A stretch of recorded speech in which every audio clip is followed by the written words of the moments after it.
Hi, this is Mike Ross, public address announcer for your Toronto Maple Leafs, and this is the Leafs Late Night Podcast, your post-game destination.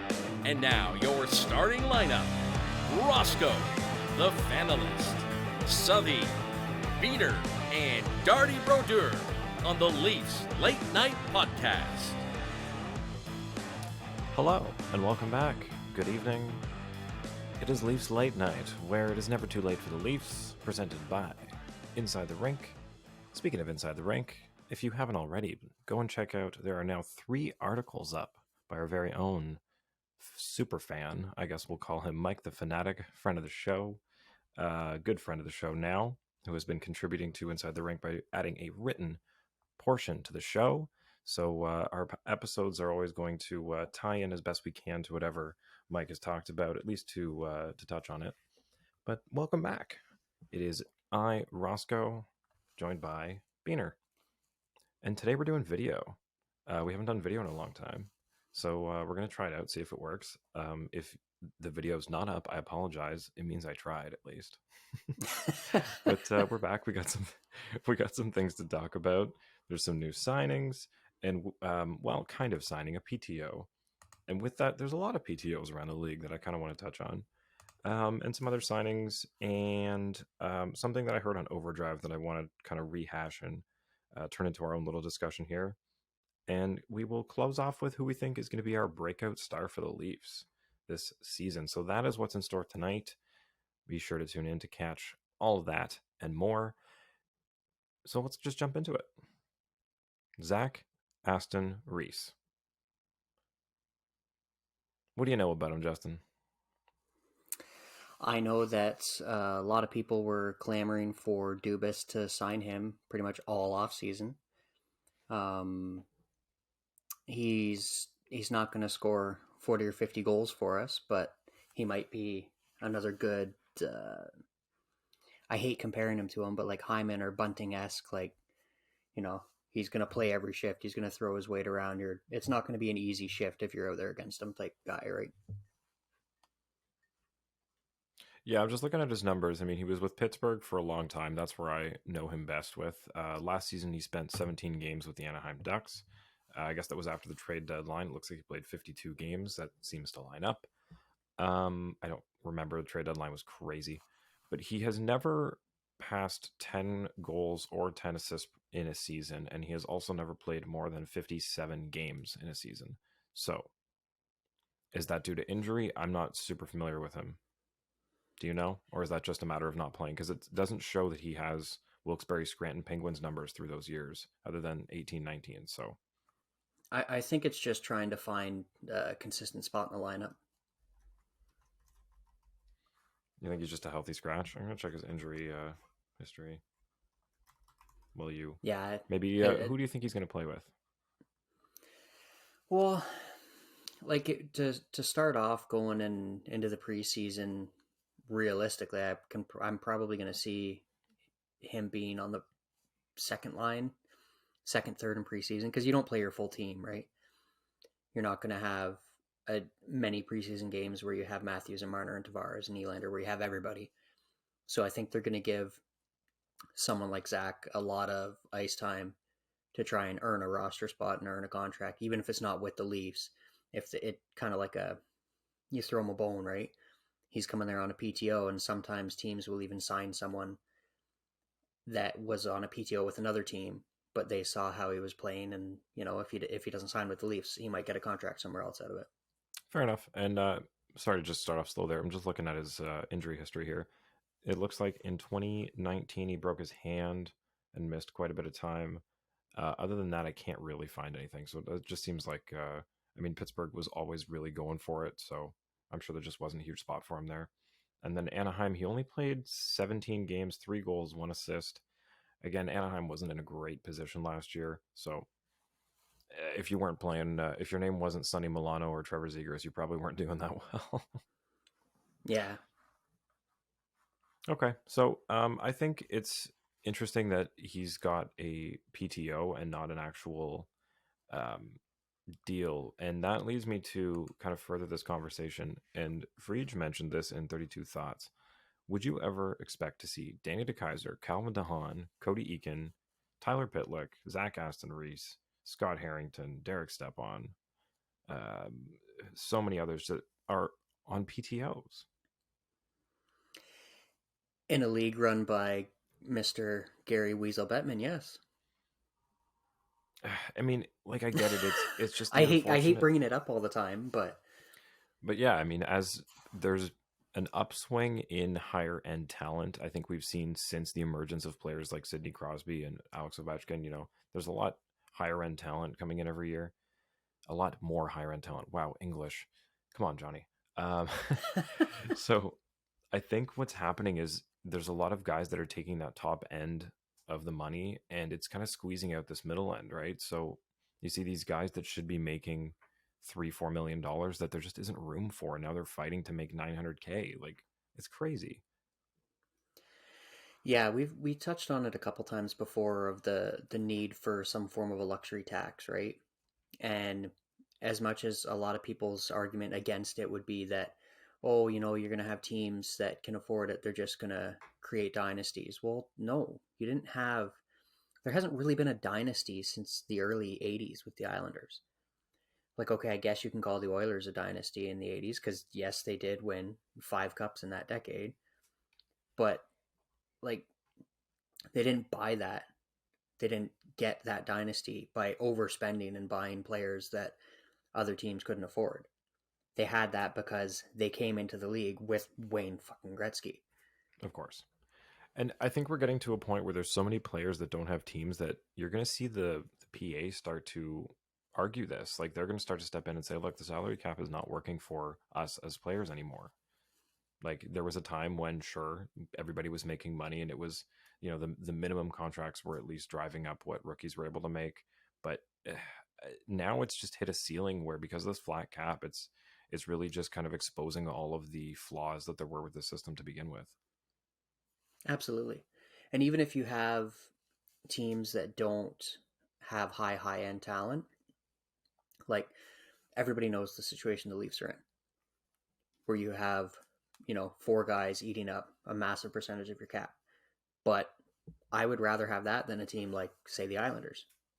Yeah. Where you don't have any high end superstars, you don't have anybody that's going to win a trophy at the end of the year, but you have a whole bunch of people making 5-6 million. And those contracts are now impossible to move because nobody has $5 or $6 million to spend on a guy who's going to play maybe second, third line. But Yep. that's how Lou wants to build his team. So we'll give it to Lou. Yeah, we saw what Dubas had to do to get rid of some of those contracts. Yeah, really. I mean, Zaitsev, my God. So I guess that kind of leads me into the next discussion here. There's a couple names that are kicking around on the UFA list still that, I mean, they're over 30, a lot of these guys, but they still got a lot of play left in them, some of them. And we're going to play a little Would You Rather. So I'm going to put up a current Leafs rostered player, and you're going to tell me whether you'd rather the current player we have or the person available. And we'll start with the one, because I took this from Overdrive, that they mentioned, which is, would you rather Justin Hall at $2 million or PK Subban on a league minimum contract? Subban. Yeah. And see, they and all said that's Justin Hall. like that's saying something, because right from the moment he was in Montreal, I did not like Subban. Something like he did this thing. I always found it to be really dirty. I want to call it like a B check. Like, he would go into a check against the boards, and it's not really a hip check. He would lead with his ass. Oh, yeah. I don't know why, and he's the only player I can recall ever seeing do it. And I just thought it was the dirtiest, weirdest thing ever. And as soon as he started doing stuff like that, I was like, okay, why? Like, you've got the skating ability. You've got a fair amount of size. You can get to a position to lay a normal check. Why? I don't know. And it Maybe just, he found his own way and he found his little can opener he wanted to try, his own version of, I'm going to I do something that guess, might be a little heavier. And if they don't have a rule for it, then I can get away with it. like, there's no denying the fact that in his prime, he was a great defenseman. Oh, yeah. Just, that always baffled me why he would lead into checks like that. Like, So, if go you ahead. to have someone like him, now this is going off the top of my head, I believe Subban's a right-hand shot as well. According to this, he is yes, right hand shot. So that's pretty much a wash there. You have, in Subban, you have someone who has played at the highest level. He has played, 834 NHL games. yep, he's played a ton of minutes. It's not like he's, been a sixth or seventh defenseman his entire career. So you have a guy who has been a workhorse for his team and isn't really expected to be that anymore. So I think you could, kind of like with the Giordano situation, Giordano's not playing 30 minutes a game anymore, so he's looking that much better than he has the past couple of years. No, that's good. That's fair. You give PK a chance to play in his hometown, a team that gave one of his younger brothers a chance to try to make it back into the NHL a couple of years ago. I think there could be a lot of positives there. I think so too. And I mean, look, his numbers aren't fantastic. Sure, he's getting old, but look, the Devils were absolutely garbage the last couple of years. Like, they're not a good team right now. They're still in rebuilding mode. So I'm not even going to look at his plus minus. It's the fact that he's been able to stick around on this team playing. I mean, those were shortened seasons, COVID. So those are pretty much full seasons, all those.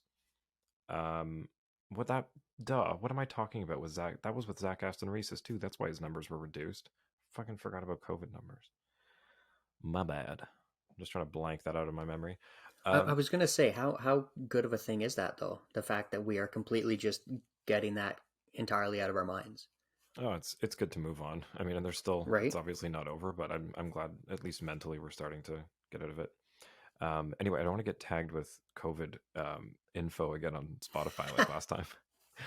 So the thing that I want to bring back that you mentioned about PK is that he's kind of a pain to play against. And this is something that I hear mentioned all the time lately with the Leafs is, yeah, they got the muscle. They've got people that'll fight in Simmons, but they don't have people that are really annoying to play against. I mean, sure, Michael Bunting is a pain in the ass, but when it comes to playoff time, which is really what we're all looking towards next year, it's not about the regular season anymore. Like it's broken record, but it's true.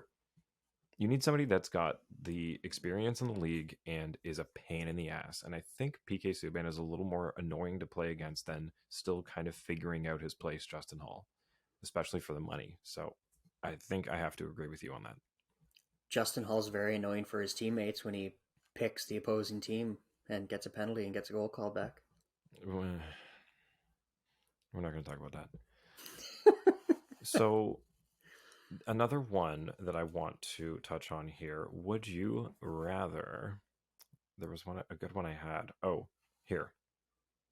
Would you rather Alex Kerfoot or Sonny Milano? Kerfoot. Sonny Milano, who is still waiting on a contract after all this time. You're going to say Kerfoot? Yeah, Kerfoot. You keep Kerfoot over Milano in that instance, and then you're getting rid of Hall in some way, shape, or form and signing Subban, saving that just over $1 million there can help ease the burden of keeping Kerfoot in that sense. Okay, so forget about Kerfoot. Let's say somebody a little more.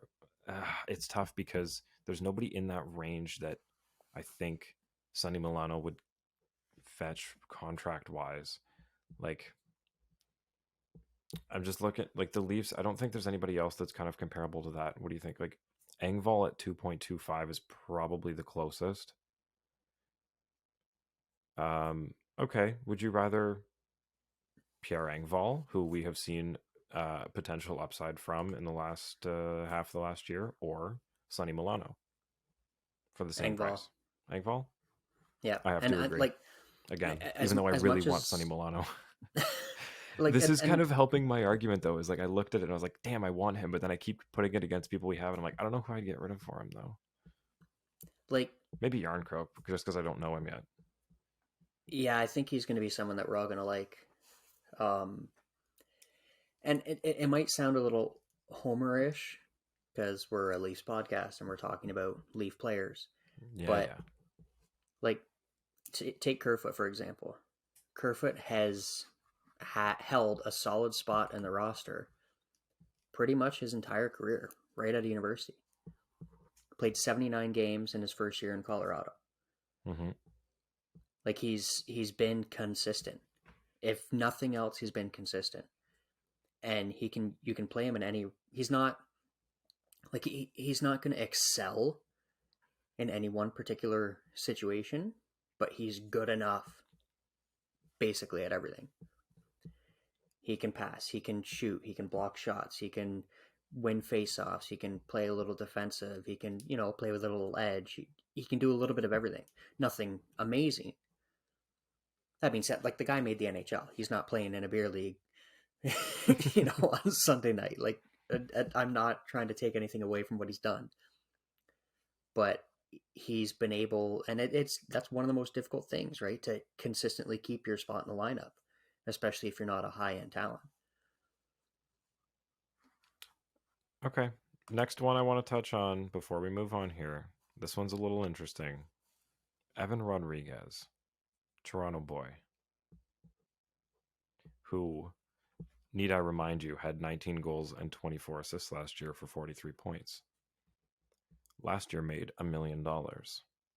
Probably looking for a bit more than that, but it's getting close to training camp here, or preseason. So I don't know what he's going to get at this point. So I'm going to say about the same, somewhere in the between David Kampf and Pierre Engvall.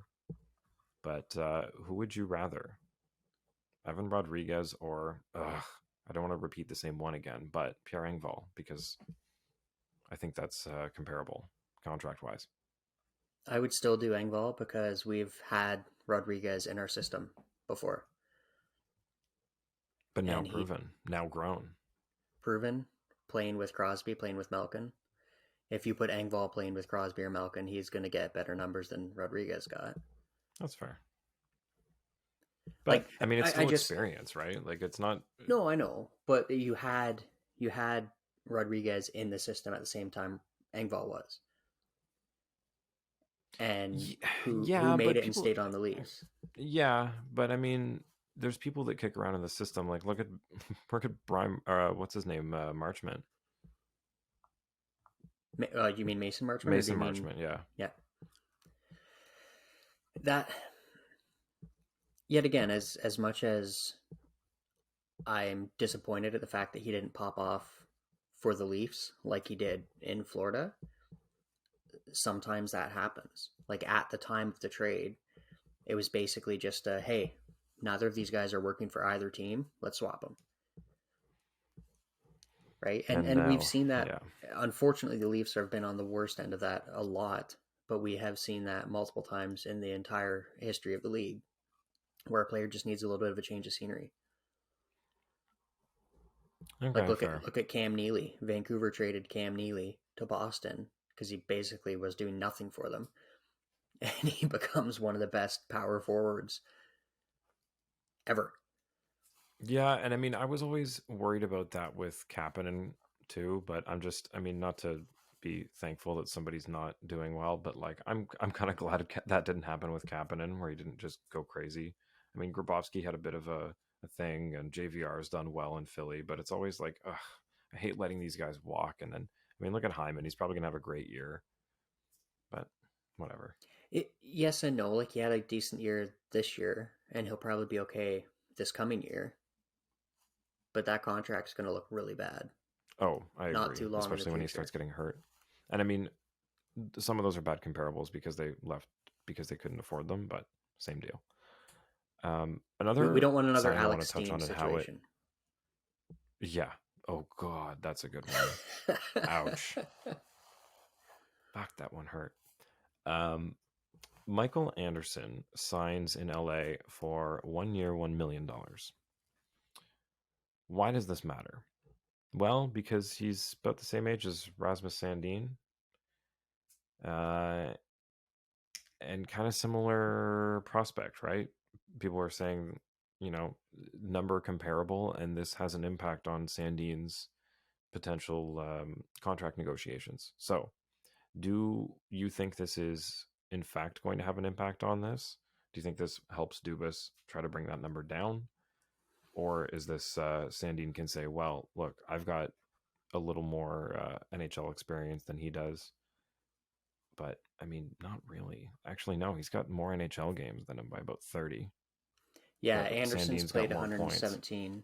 Sandin's played 88. Like, you're, I get the age comparison and like roughly the same amount of games comparison, but they're not really the same type of prospect.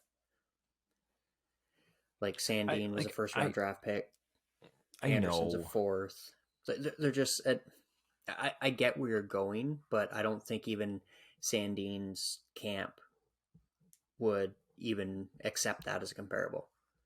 I don't say it was like a 1-to-1, but the 1 year 1 million is obviously nowhere near what Sandin wants. But I think it at least shows the market of what's out there right now for defensemen of that level that are hanging around still.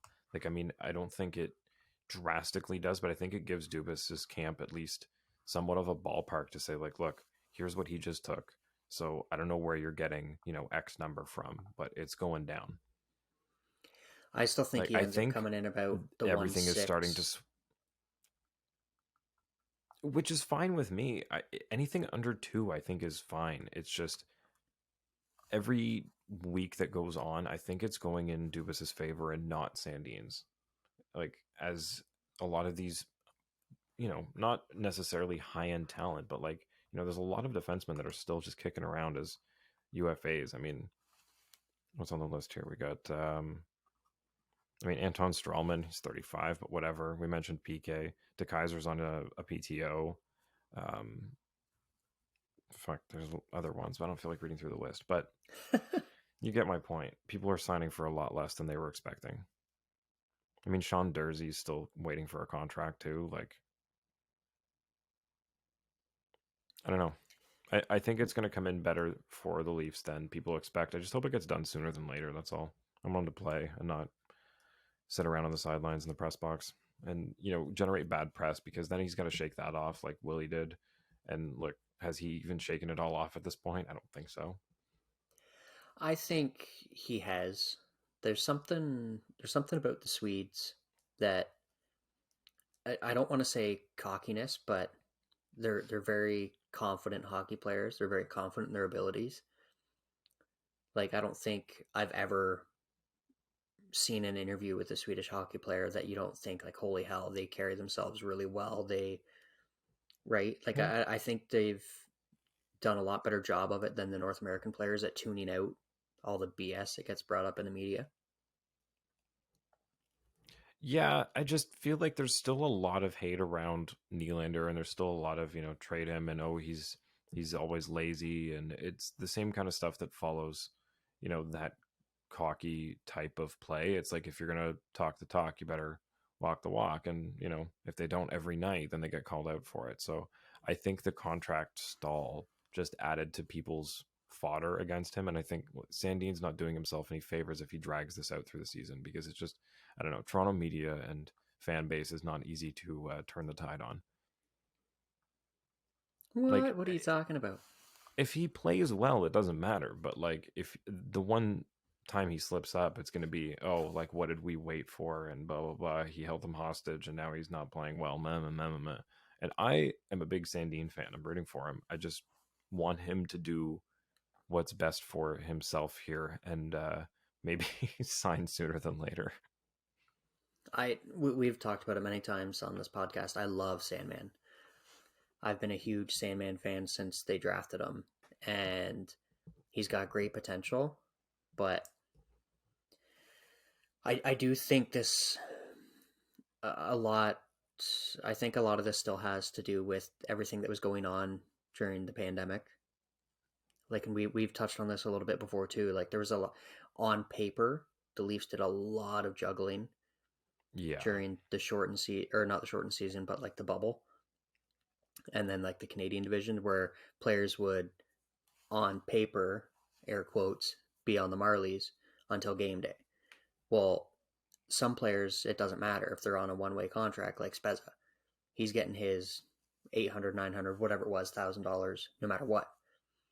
But a player like Sandin that was on a two-way, his $700,000-$800,000 contract, which I'm just throwing numbers out. I don't know the exact numbers off the top of my head, but say it's $10,000, $15,000 per game day or whatever. If he's on paper with the Marlies right up until puck drop. Well, instead of that $10,000-$15,000, it's going to be like $5,000, if that. Yeah, it's like if you were working hourly and instead of making, an exorbitant amount of money per hour, you are put down to minimum wage for a couple days and then back up to that. Like your paycheck at the end of the week is going to reflect that some of the days you were working the same job, but for way less money. So, Yeah. or So at least a I similar think job. I think part of this might just be not necessarily him trying to stick it to the Leafs, but like, hey, that was Making up difficult for and that. lost salary. Yeah, Or exactly. at least his agent making up for the money that he lost. Less than Sandine doing it. So some deals that have been signed. Kirby Doc. Woohoo. Signs with now the Montreal Canadiens for what was it, 4 times 3.3625 or something like that. Um, I, I like it. I think it's going to look good if he manages to. This is one of the few bridge contracts that I think have happened. I think everybody's been forced into signing the $7 or $8 million deals once the entry level deal is over, and I think Montreal was smart in getting this bridge deal in case things don't work out with Doc. Because if they don't, it's not the end of the world to buy this out or to try to move him. And if it does, it's a fantastic deal. So honestly, I got to give it to Montreal for this one. I think it's a good move as a third overall pick. Like, I As think much as he'll I do hate well. it, like as much as I hate it because I don't want the Habs to do well, it's a good deal. Yeah, and Marty St. Louis proven. Like, look what he did with Cole Caulfield. If it's just been a system and coaching thing with Kirby, where what did he play? 70 games yet last year. He had 9 goals, 17 assists with a shitty Blackhawks. Like it's hard. This is the thing. So many of these guys, and especially over these COVID shortened seasons, have played with really either mediocre teams or just injury riddled teams. So it's hard to tell. Like people talked about, oh, we don't know what the draft class is like. We don't know what like the 2019 draft class plays like yet. So I mean, really, this could work, and I think St. Louis could bring something out of him. So good for them. It sucks it's Montreal, but fine, good for them. All of a sudden, they're really young and actually somewhat stable down the middle. Yeah, really quietly, Montreal and Ottawa are taking a run for the Atlantic Division this year. Like Suzuki, Doc, and Dvorak. I know Dvorak hasn't offensively done what he was expected to do when he came into the league, but he's Yeah, still at least somewhat responsible and young yeah. still. I don't think Montreal's really gonna challenge for a playoff spot this year. Maybe a wild card spot, depending on how the Metropolitan does. But I think it's going to be more Ottawa that we see this year start to break out. And with that, Tim Stützle signs a fucking massive deal. Was it 8 times 8 in a bit? Um, Again, a third overall pick from the following year, 2020. This guy exploded for 22 goals, 36 assists in 79 games on, again, a injury riddled, really bad Senators team. So this is the kind of opposite of the Kirby Doc deal. This is getting strong armed into, you have to sign the big deal instead of having a bridge one. But um, not to copy them, but I think Dangle's guys brought up a good point that the market does affect this a bit. Like Ottawa's kind of been promising a turnaround for a long time that hasn't happened. So I think just showing the fan base that they're investing in somebody that wants to be here and is going to be a star player, I think it's a good move. I think money wise, it's if it wasn't Ottawa in this current situation with their changing ownership and moving the team downtown again and all this stuff that's changing, if it was any other team, I'd say this is insane. But I kind of get it contextually. I just like everything's pointing towards he's going to be a stud. Oh yeah, Like I don't see the comparisons. Some people out there are comparing him to Draisaitl. Okay, that's kind of a lazy comparison because they're two of the best German German. players that have ever played. Um, but he definitely is going to be a ridiculously good player, and I loved watching him at the World Juniors when he was playing for Germany. And aside from the logo that's on the front of his jersey, I've enjoyed watching him play. But it's just weird how quiet everybody is and how everyone's saying it's such a good contract. Yes, he has the potential to be an absolutely amazing player, but he's got 87 career points. Yep. And you just handed him $8.3 million. Whereas the Nylander contract, yes, I'm bringing it to the Leafs. The Nylander contract that everybody Leafs hates. late night, baby. He had, what, let me do some quick math here. 120. He had 135 points by the time he had signed that. Okay. How many seasons? 3. Yeah, that's really good. Yeah. Granted, this is 87 points in 2 seasons, that one of them being shortened for Stützle. Yeah. We're talking 87 points in 132 games on the Ottawa Senators that have been, like I said, they were riddled with injuries. We talked about this last episode. This could be like their next captain. Well, I think Brady's going to be captain there for quite a while. Okay.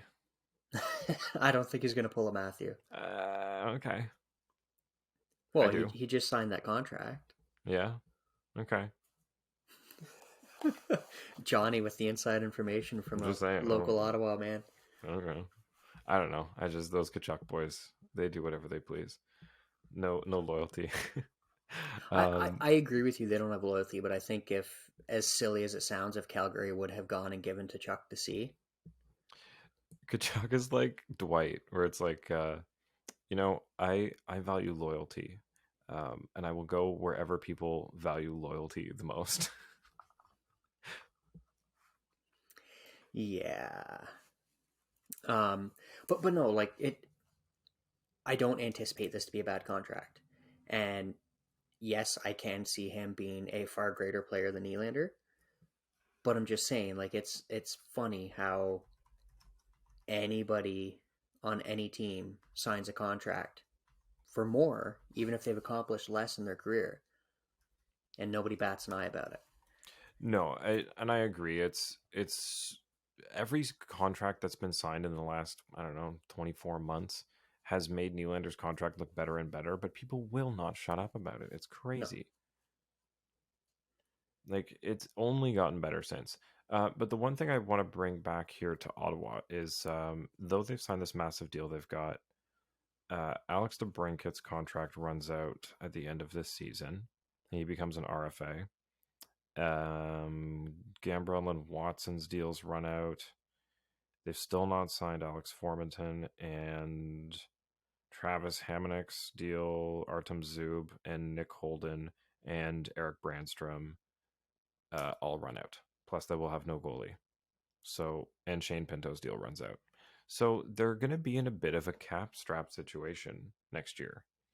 Like, I know they're trying to put this thing together, but like they've got a good lineup of signings already between Norris and Giroux and Kachuk. Now they've added Batherson and what's his name, Matthew Joseph. But like,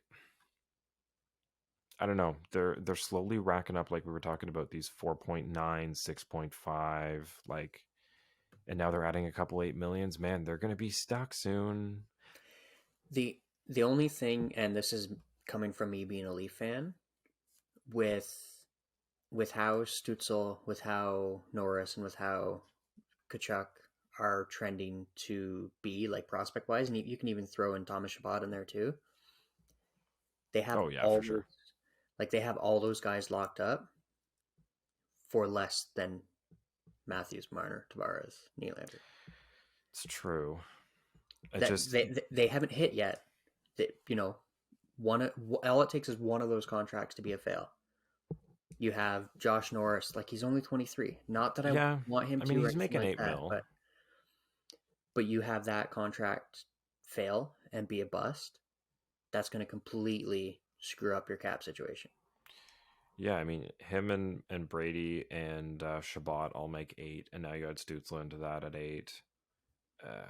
Man, it's like they they told the Sens that they could spend money after all this time, and they just went okay and started throwing it around. Yep. And like, They're look at it still this paying year Dion too. Phaneuf. Oh my God, they're still paying Dion Phaneuf. I was just gonna say they've got 4 contracts that they're still paying for buyouts this year. 1.8 to Bobby Ryan, 800,000 to Colin Waite, 500,000 to Delzato, and then 350 to Fana. The last season they have to pay Dion Phaneuf. Oh my God, I did not know they were still paying him. That is so funny. Yep. And they're Oh, paying 1.5 million of Matt Murray's salary for this year and next year as well. thanks, guys. But I mean, just to kind of bring it all back, living in Ottawa, it's going to be a little more interesting to go to Leafs and Sens games this year than it has been in the past.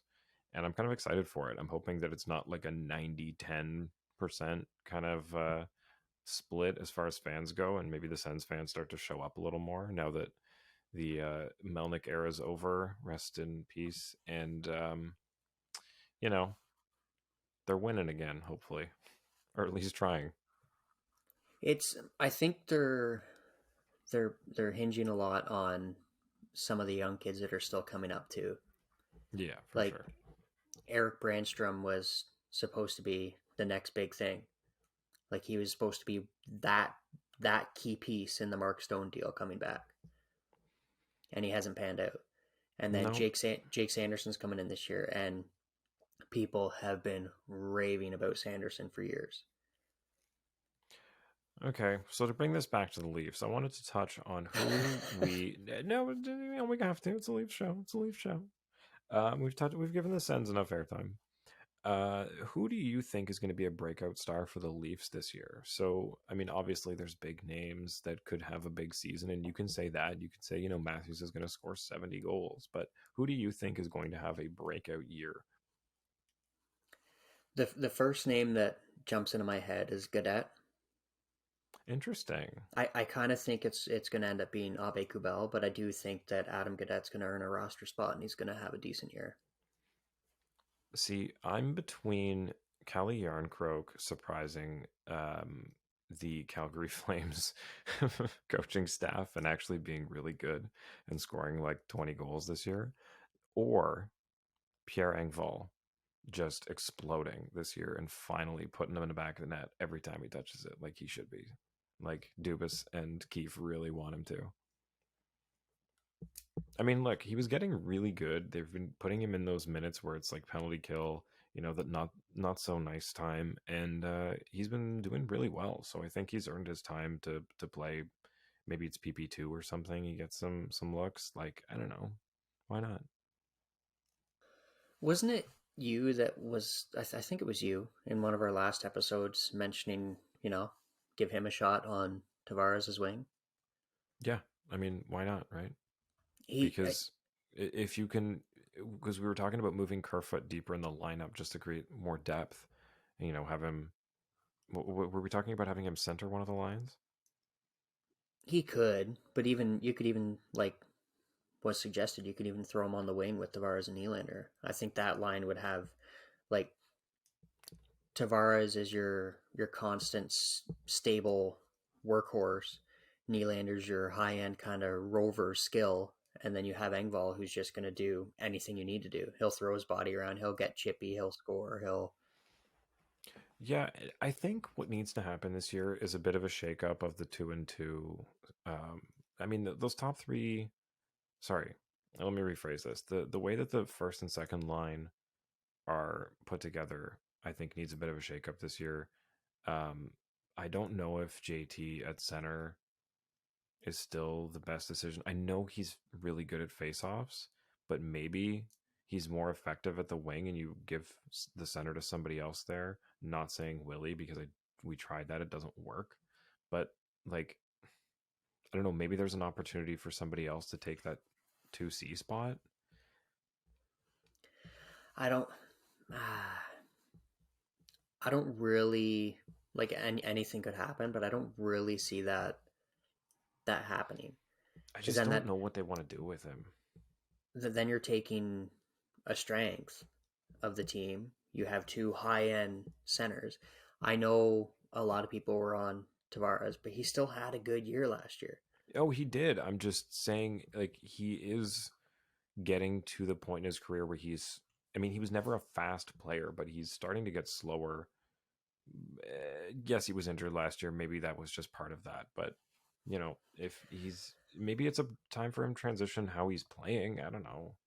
I know they're completely different players, but you know who else was never a fast player? Who does? Yarmir Yager. Okay, fair. He's also a mutant human who's too big Okay, to move any faster than he can. a little That's more, like saying Chara's not fast. a little more of a closer comparison. Spezza was never a fast player, Okay, no, that's a good one actually. And even in his also a prime, right? center and really good at face-offs. Okay, no, you win. Fine. I'm with Marty on this one. I'm pro Tavares all the way. I'm not anti Tavares. I don't know if there's if he's going to be playing the same role until his contract runs out. And I don't know if it's this year or if it's by the last year of his deal. Like, I don't know. I'm just always curious as to what his play is going to look like the next season. I don't know. He'll be He's flirting something. with 100 points this year. He's somebody that always intrigues me, just because. Um, I don't know. He's always the center of the conversation with the Leafs because he is the captain, and it's Toronto. So the last captain that I really saw with this kind of tenure was Sundin. So, I mean, was Phaneuf even captain this long? Yeah. Fuck, I just like blocked that all day. How long was Phaneuf captain? If I have to go off the top of my head, this I should know. I'm actually disappointed in myself. I want to say 6, 7 years. Get out of here. No, you that long? Dion Phaneuf captain. Okay, I need to see this. Named captain on June 14th, 2010, and was traded. 6 years. Okay. No, I mean, it was 20. He played up, it was 2014-15 season. He never played the 15-16 one with the Leafs, I think. Oh, team's captain from He 2010 to 2016, whatever. he played 51 games with the Leafs in 15-16. Okay, so there you go.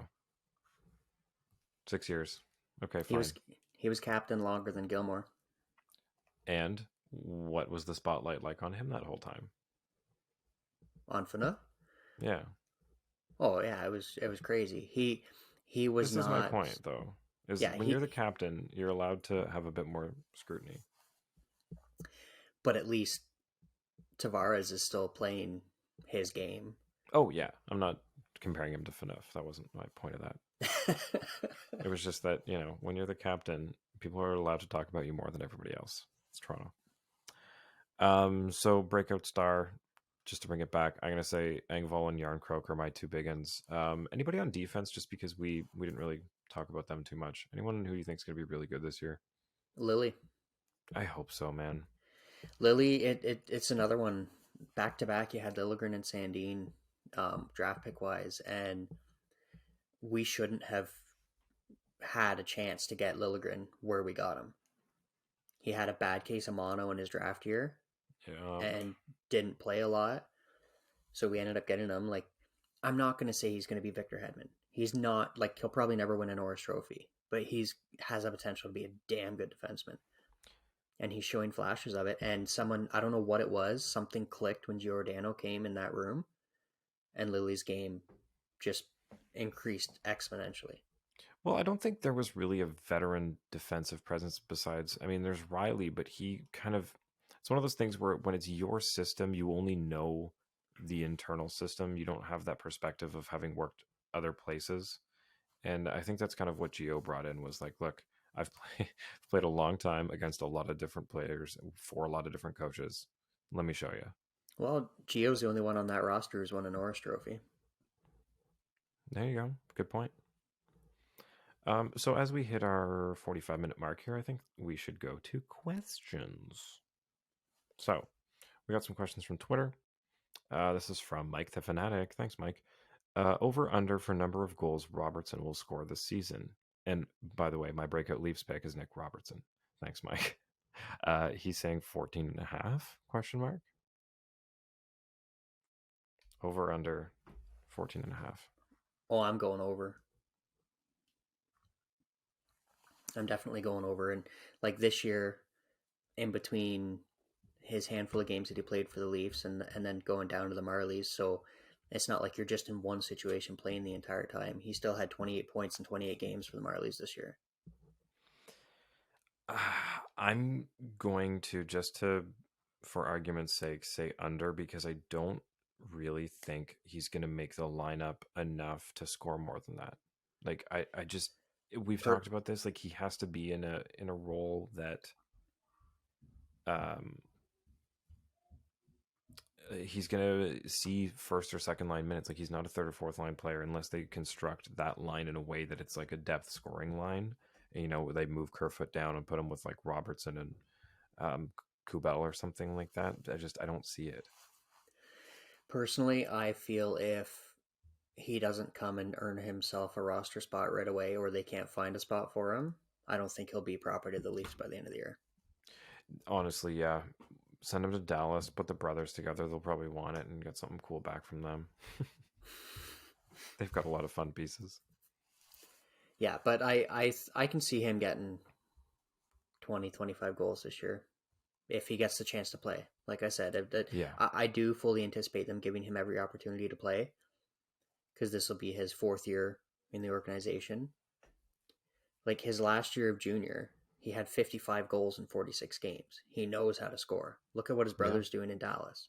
Oh, it's fantastic. And he's still waiting for how much money he's going to make for all that. Which is why there's promise there, right? Like, yep. Okay, so next question is from gotta be Leaf _TML at We the North 647. Long name. And equally long question. Are you ready for this? Let's go. Your prediction for the Leafs opening lineup, where they will finish at the end of the season, and your potential first round matchup in the playoffs.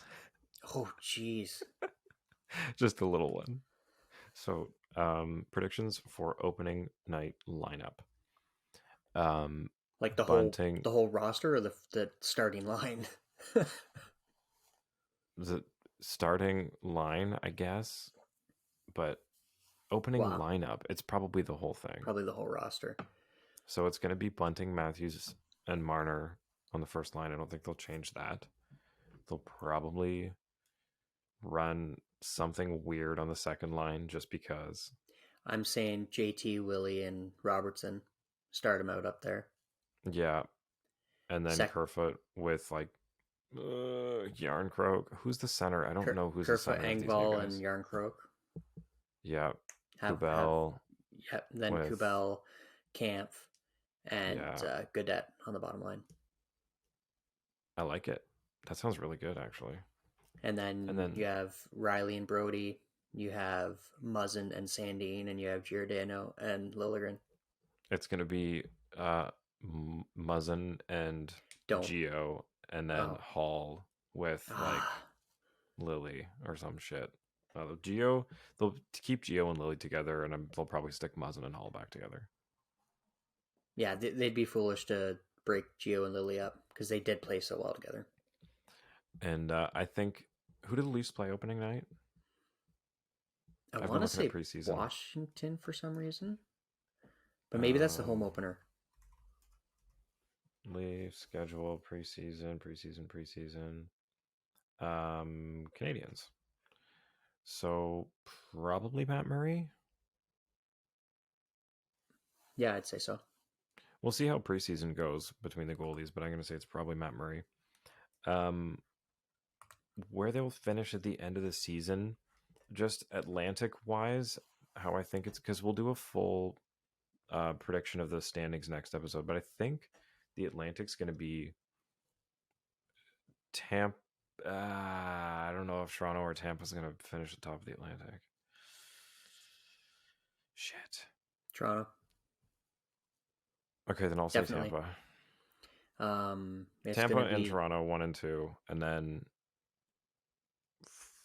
I don't think Florida's going to be up there. I think it's going to be Ottawa. See, why am I thinking the same thing? I think Florida's going to be fighting for a wild card spot. As stupid as that sounds, they won the President's Trophy last year. Yeah, but they lost Jonathan Huberdeau and Mackenzie Weegar. But they got Matthew Tkachuk. I don't care. They lost Jonathan Huberdeau. So I think they're going to be maybe fourth, and then it's what, Boston for the wild card. I think Boston and Florida are going to fight it out for the wild card. Buffalo will be in it and out of it, back and forth through the season, but ultimately out of it as usual. But I think it's going to be a big season for some of those guys like Tage Thompson, who just signed a massive deal. Yeah. And then who's left?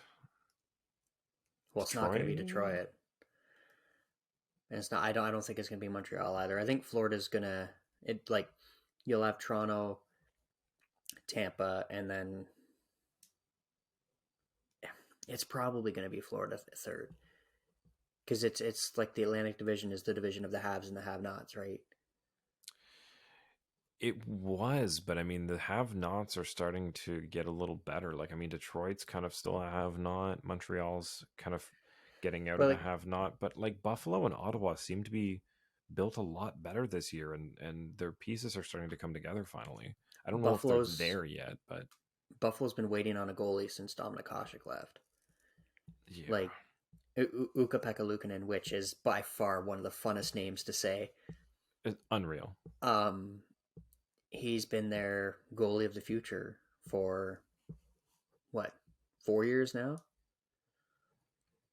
I mean, the team around him hasn't been great.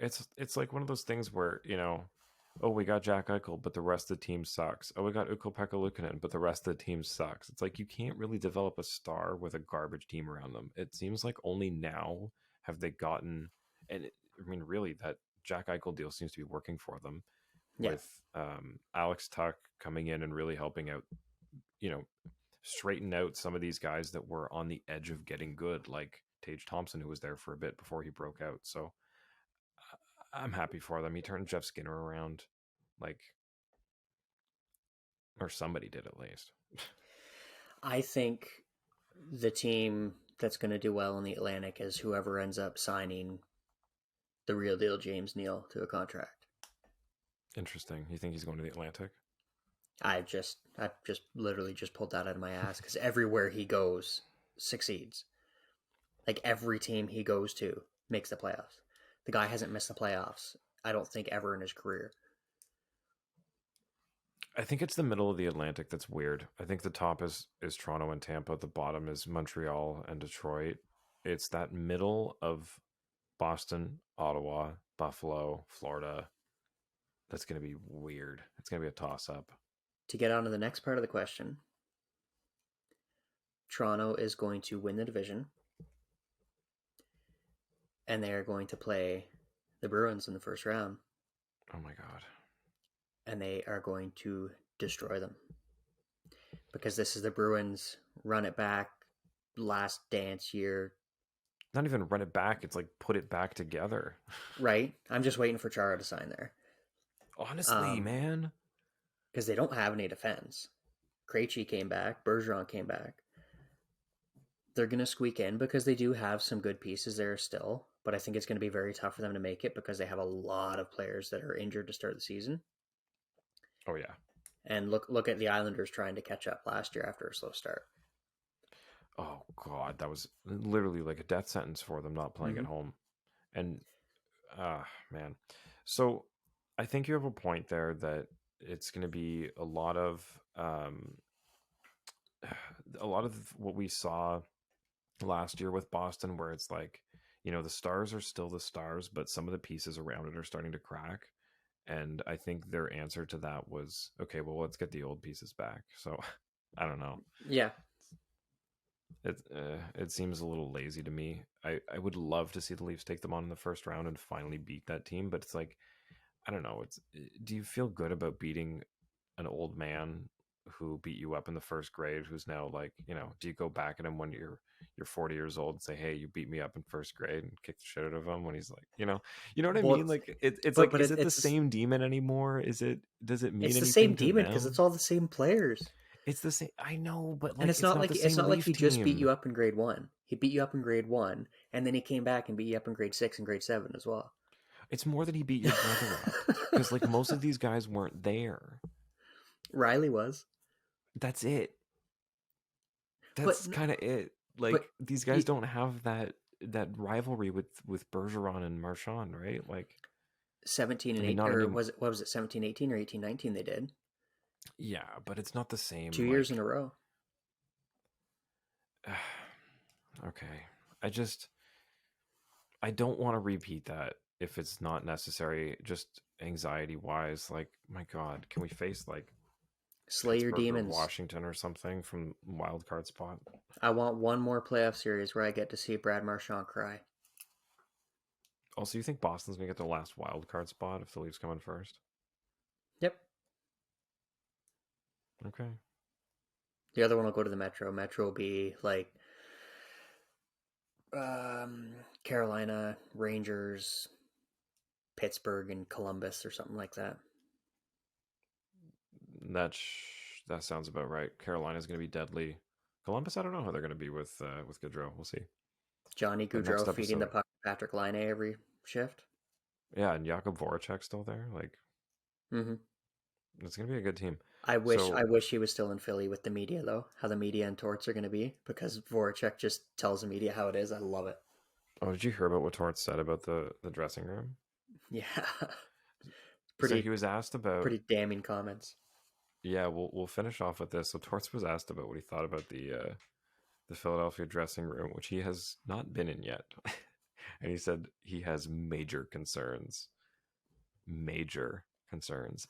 Like So from what I've listened to, though, or you say your bit. I got no, something. I was just like there was an interview on Sirius XM, and that's where I heard it, and he had said that, and he also said something about the medical staff is being sued. What Yeah, I for haven't had a why? chance. I'm not sure. The first thing that popped in my head was with maybe how they handled the whole Nolan Patrick situation. Maybe, But or I like, mean Ryan Ellis, maybe. could be because he's been kind of mysteriously away from the team. Like Yeah. he just kind of nonchalantly dropped that in the interview and then completely changed the subject and went on to the dressing room. What?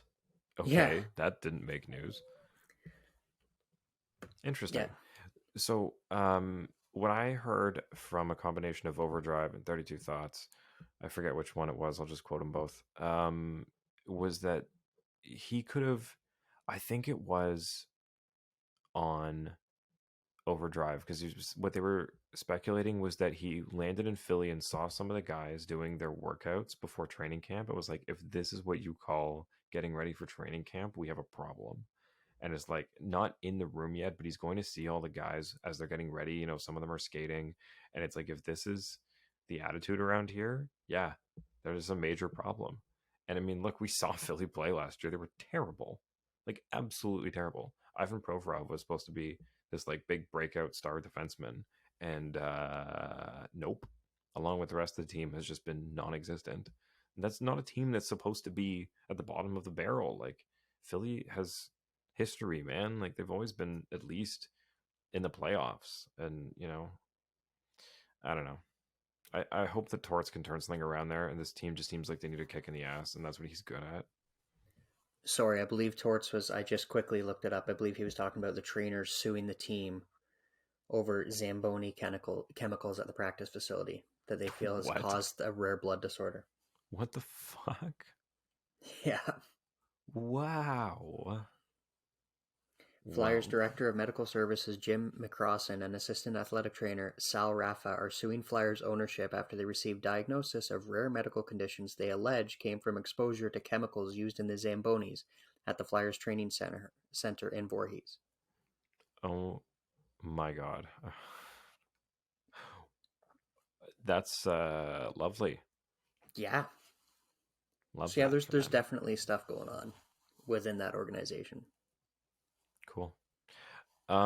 Anything? Oh, there was one thing I wanted to close with. So, as longtime listeners of the show will know, Steph and I, and sometimes Darty, and now Andrew as well, watch RuPaul's Drag Race, including Drag Race Canada, and the finale was last Thursday, I think, or Friday. And I won't spoil it because I did not give any heads up that there was going to be a spoiler for a completely non-related show, and I know Andrew hasn't finished it yet. But Sarah Nurse was the celebrity guest judge for the Canada's Drag Race finale, and I thought that was pretty cool. She came out in a sequined one-piece maroon thing that like jumpsuit that was like the same color as the Lululemon things that they had Team Canada in. So I was like, it's a little callback there. But hey, she looked good, considering usually when you see hockey players like men do these events, they're all just like in suits and look like a hockey player in suit. But then you see Sarah Nurse show up on Drag Race, and you're like, damn, clean up good. Just saying. I know it's way late, like it should have happened a lot sooner, but I love how much attention a lot of these women's team players are getting.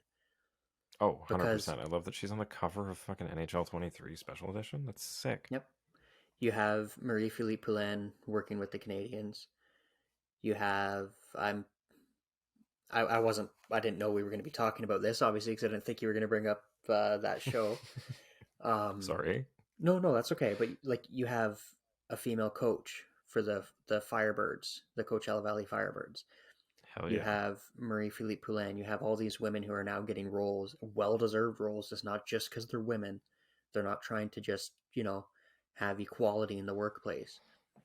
These people deserve these roles. I can pretty much guarantee you could give Poulin a jersey and she would make the opening night roster of the Montreal Canadiens. No doubt in my mind. She's one probably. of the greatest hockey players, Canadian hockey players right now. Yeah, I mean that nation would just go absolutely fucking bonkers too. And like, I'm waiting for someone to do something like that. And it's not that they're not able to play at this level, because a lot of them probably have a lot better skill set than the majority of the players in the NHL, because not every player in the NHL has Mitch Marner's hands no. or you shot, or right, like there's a lot of players that just grind it out and play, and they're every single woman on that Team Canada or that Team USA or Team Sweden, whatever team you want to pick, could easily make any of the NHL rosters, because every team has players. It'll be interesting to see how it changes. Yeah, but it's gonna take it's gonna take one of these players to say, you know what, no, I'm not taking no for an answer. Give me a shot. Yeah, and I think we're getting closer to that with the fact that these are like, I guess I'll call it like a crossover star, where like it's not just they're not just stars within women's hockey, they're stars within like all of hockey, which is something that we haven't seen too much of in the past. And I think the next step is that now that people are comfortable with like recognizing them as just hockey stars and not women's hockey stars, it's like, the some of them have, I mean, the ones that have been asked about it have said they have no interest in playing in a men's league. But I think the ones that come up watching them, the next step would be like, yeah, like fuck these boundaries. Like, and again, we're two white guys talking about like how women should run their hockey. So maybe we should just end this here, but like, opinionated conversations is all. I like if you just look at some of them, like I think off the top of my head, Hillary Knight's probably about the same build as Mitch Marner. Yeah, probably. Like, and she just became what, the all-time leading, was it just for the US or was it for women competition in general? I think it was like women score. in general. Like, she's an incredible player. You just have to have one of these women who's going to say, you know what, I don't care that I've played. Yeah. It's a completely different game because they've played their entire hockey careers without checking. Yeah, and I think it's like the same thing when you see these European players that play on like a bigger ice size. Like anytime you come from a slightly different style of hockey, like it changes how you've honed your skills. Like you adapt to playing without that. So it's not a disadvantage as much as it's just like a difference in skill set. Yep. Anyway, I think we should end this because I don't want to say, because we didn't prepare anything for this. I feel like I'm going to say something I'm going to regret, just like slip of the tongue. Not like the wrong thing. I just feel like I'm going to talk myself into some straight white guy corner. So I'm just going to call it here. I think we're both okay in that sense, because we're basically saying that we feel that the majority of these female players could play in the NHL right now. 100%. 100%. Anyway, thanks for tuning in to Leafs Late Night. Go check out Inside the Rink for all of Mike's articles. We're going to get some more out there soon, maybe from some of us. We'll see. We'll see.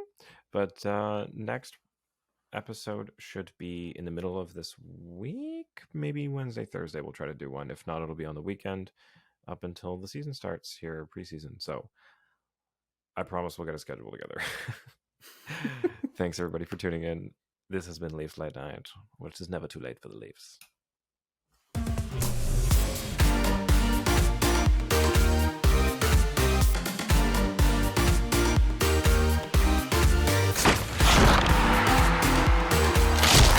Follow us on Twitter and Instagram at Leafs Late Night, your night of post-game podcast. Available after every game on YouTube, Spotify, Apple Podcasts, Audible, and more. I see you on Twitter, Daddy Broder.